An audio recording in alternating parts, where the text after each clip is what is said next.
बहुत बड़ा ये है कि हम सिर्फ उनको मानते हैं, उनकी नहीं मानते, क्योंकि हमें ये खुशी होती है कि चलो हम में से भी कोई था तो हम जाके वहाँ माला चढ़ा देते हैं, सर माथा टेक लेते हैं।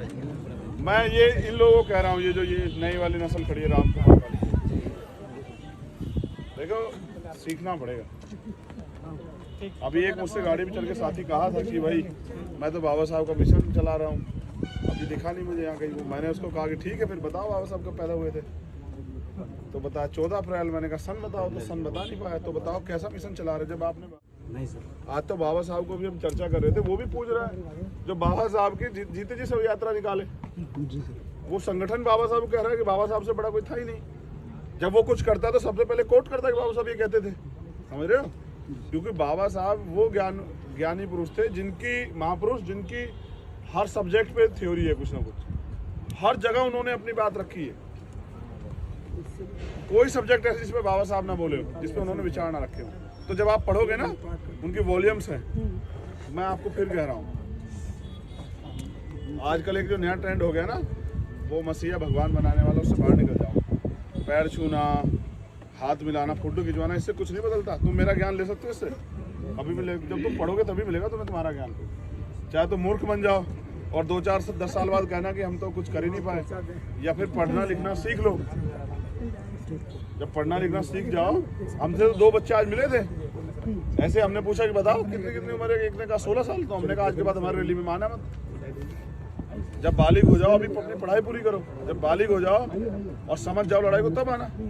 क्या करोगे आगे? अभी तुम्हारी जरूरत किताबों को है तुम्हें, और तुम यहाँ घूम रहे हो, समय खराब कर रहे हो। क्यों कर रहे हो? ना तुम हमारे वोटर बन सकते हो, ना तुम अभी इतने क्या नाम वो हुए, क्या नाम परिपक्व हुए कि चीज़ों को समझ सकते हो। अभी जाओगे तो फिर जाके वही काम करना है जो तुम्हें करना है। तो इसलिए मेरा कहना आपसे ये है कि ज़्यादा जितना हो सके महापुरुषों का लिटरेचर पढ़ो। अब ये जो है ना अहिल्याबाई होलकर, और मैं लिख के देता हूँ, जितने यहाँ लोग खड़े हैं इनमें 99% लोगों ने पढ़ा ही नहीं है उनको, है ना? पेरियार साहब जितना तो जितनी चोट पाखंडवाद को पेरियार साहब ने दी, इतनी तो किसने दी नहीं। उन्होंने तो बिल्कुल थ्योरी उलट कर दी, भगवान के कॉन्सेप्ट को जीरो कर दिया उन्होंने। वो तो मूर्ख बताते हैं उनको, समझ रहे हो? चोर लुटेरा बताते हैं, डरपोक बताते हैं। आपने पढ़ा? जी सर। तो जब पढ़ोगे तभी तो समझोगे, वरना तो आप भी फिर वहाँ कहीं माथा वाथा टेक के सोचोगे जीवन बदल जाएगा। बाबा साहब क्यों थे इस देश के लिए पूजने, पता है? क्योंकि वो ज्ञानी थे। सोचो बाबा साहब अगर 10वीं पढ़े होते तो कोई संविधान लिखवाता हमसे? कभी नहीं। बाबा साहब इस देश की मजबूरी बन गए थे ज्ञान के बदले,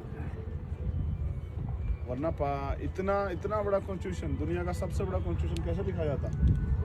और उसमें भी जो उन्होंने सहमत किया लोगों को अपनी बात से, तो ये किसके बदौलत? ज्ञान के बदौलत। ज्ञान कहाँ से मिलेगा? सीखने से। और उन्होंने कहा ना, मुझे मूर्तियों में खोजने की जरूरत नहीं, मैं किताबों में हूँ। तो हम कहाँ खोज रहे हैं उनको? मूर्तियों में। तो मूर्तियों से क्या मिलेगा? कबीर साहब कहे ना कि पत्थर पूजे साहब भगवान है तो मैं पूजू पहाड़, समझ रहे हो? भगवान कहाँ है पता है? आपके अंदर। उस सोए हुए ज्ञान को जगाओ, और वो कहाँ से जागेगा? पढ़ने से।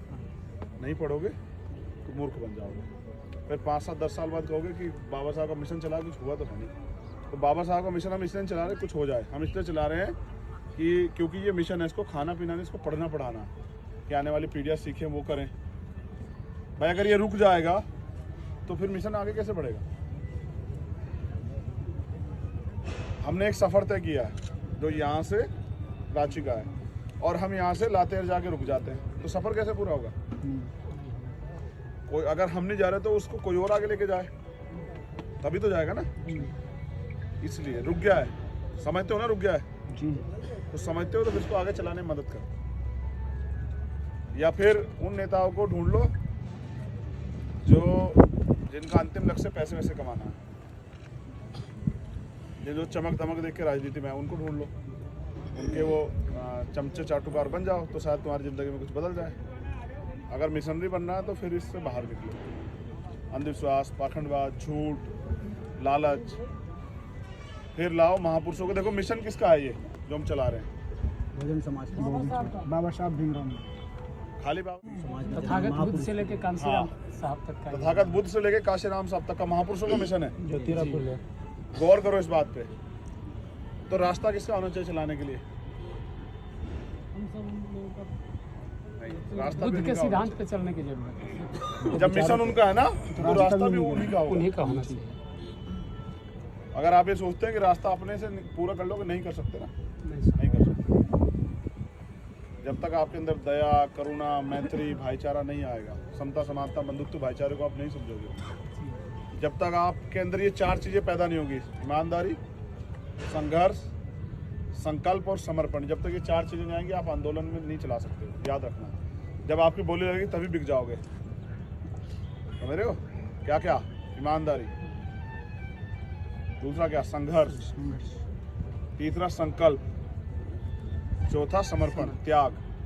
देखो जैसे मैंने एक दिन हाथरस वाला इशू याद है आप लोगों को? जी सर। उस दिन मैंने तय किया था अपनी माँ को वो करके, उनसे उन्होंने मुझसे कहा कि अरे मत जाओ, खबर ये कि वो पुलिस तुम्हारे इनकाउंटर कर देगी। तो मैंने उनसे कहा कि सोचो अगर वो आपकी बेटी होती और उसके साथ ऐसा होता तो आप मुझे रोकते क्या? वीडियो भी आया था सर। तो उन्होंने मुझसे कहा कि नहीं जाओ, अच्छा जाओ। उस दिन मैंने तय किया था कि माला नहीं पहनूंगा। और 90% हमारी यूनिट के लोग जानते हैं, फिर भी माला ले खड़े रहते हैं।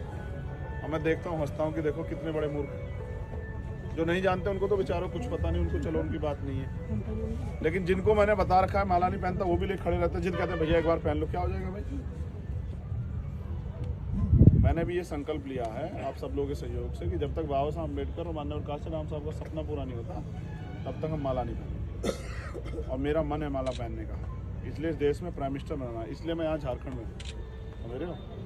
वरना अगर मुझे विधायक MP बनना होता, मेरे यहाँ बहुत बड़ी जगह, वहाँ 403 विधायक बनते हैं और 80 MP बनते हैं। क्यों सर? गलत तो नहीं कह रहा हूँ? कितने विधायक बनते हैं यूपी में? 403 और 80 MP बनते हैं। मैं झारखंड में क्यों? कि भाई जाग जाओ। मैं अपना समय यहाँ इसलिए दे रहा हूँ कि आप लोग भी खड़े हो जाओ, क्योंकि एट द लास्ट लड़ाई आपको लड़नी है। कोई भी यहाँ पट्टा करवा के नहीं आया कि वो 100 साल जिएगा। जितना मुखर होकर लड़ेगा उतना ही व्यवस्था में बैठे लोग उसको निपटाने के लिए प्रयास करेंगे। तो इसलिए तुमसे कह रहा था राम कुमार और